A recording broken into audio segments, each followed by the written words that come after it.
ازيكم عاملين ايه؟ يا رب تكونوا كويسين. الفيديو النهارده انا جايه اشارككم معايا وانا بعمل شعري حمام زيت. مش عارفه ماشي، ما علينا. ده شعري عادي انا شويه وراح اخد دش، فقلت اجي اوريكم وانا بعمله حمام زيت. اصلا دي انا بمسكه بتوك عادي عشان يا ودني، عشان ناخد ايه المنظر ده. مش مهم، علينا هنعمل نفسنا شايفين هو مره حلو. ماشي. انا هفرقه كده اهو. ماشي، وبعد كده بقى هبدأ انا بستخدم. بصوا عامة انا ماليش زيت ثابت لشعري، يعني كل فترة ممكن مثلا شاور استخدم الزيت العادي بتاعي، ممكن المرة اللي بعدها اعمل انا زيوت على بعض، ممكن مرة استخدم زيت وحده عادي. فاهمين؟ فكل مرة بستخدم زيت غير الزيت التاني. ليه؟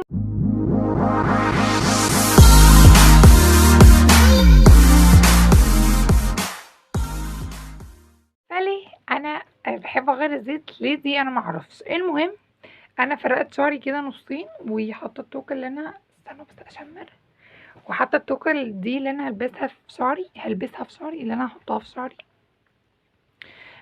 انا دلوقتي هستخدم وصايه. هطلع المره الجايه بالظبط هتكلم عن وصايه واقول لكم كان ايه رايي فيه لغايه ما وصل معايا لشويه الفنانين دول. ماشي، انا كنت بتكلم عنه قبل كده بس هطلع هعمل بارت 2. اوكي ماشي. هاخد انا هلع النكلس عشان هيزيته. طبعا هي ليها عندي قرن، فبصوا البخاخه بتاعتها ما بتبخبخش زينا كده عادي، لا هي بتقطن كده، لا فلازم تتهان معانا شويه. استنوا نمسحها.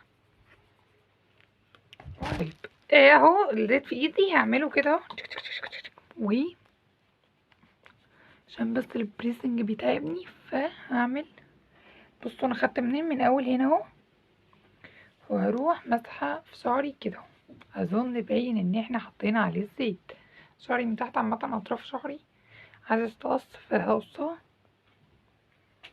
من فوق انا بحاول ان انا ما اجيبش الزيت في فروه دماغي نفسها، على قد ما انا ان اركز الزيت من على الشعر نفسه يعني.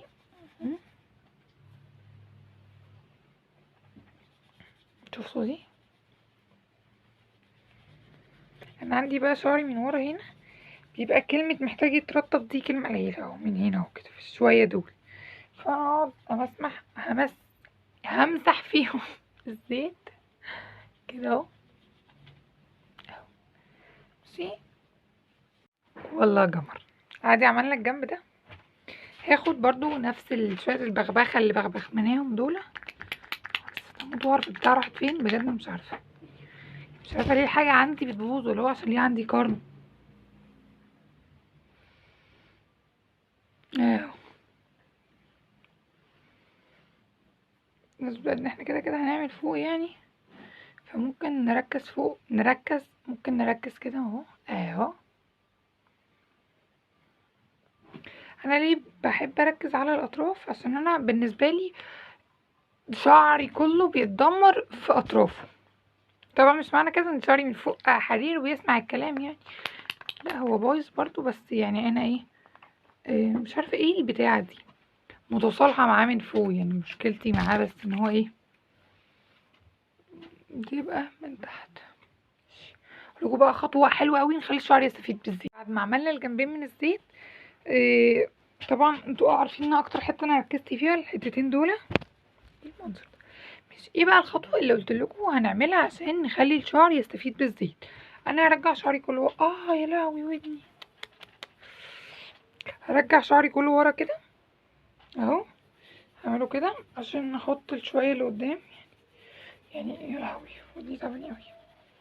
حتى هعمل زيت في شويه الشعر اللي قدام. مش هنعمل ايه بقى؟ هتحاولي ان انا بس هجيبه على الجنب عشان مش هعرف اخليه لورا، يعني بصوابعي كده اهو، واروح عامله مساج لارضيه دماغي كده اهو، كده اهو. افضلي بقى اعملي شويه كتير كده، او اعملي شويه يعني لغايه ما تحسي ان انتي خلاص مثلا ايديكي تعبتك مليتي من الموضوع. طبعا كل ما هتعملي كل ما الارضيه نفسها هنبقى احنا بنظبط مش عارفه ايه المنظر. يلا ما علينا، هنقعد نعمل كده كتير بقى، كتير كتير كتير كتير كتير. طبعا انا مش هقعد، يا لهوي، انا مش هقعد المده كلها بعمل معاكم كده، يعني هو مش وقت على الفاضي.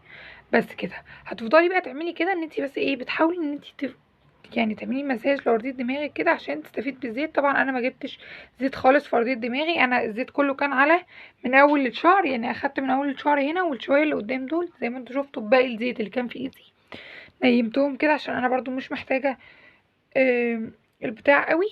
وبعد كده بعمل مساج، لا شكله كده اظرف شويه.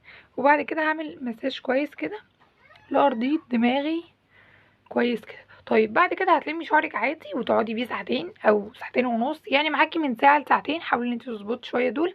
وبعد كده تغسلي وشك، تغسلي شعرك. انا خلصت الفيديو، اشوفكم في التاني جديد. باي.